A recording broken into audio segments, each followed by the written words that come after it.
Looking for a great hosting solution? Check our website for prices.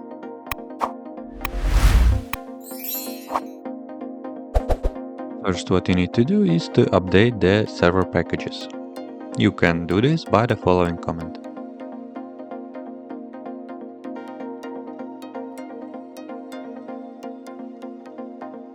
FreeTube package is not available on Ubuntu-based repositories, so you can install it via downloading the dev package from GitHub by running the following command.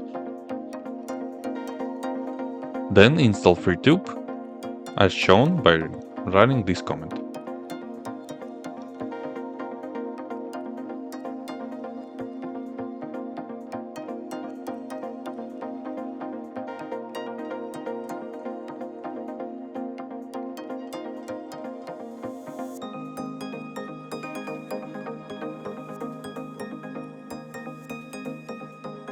Now you can search it on the system search bar or by icon.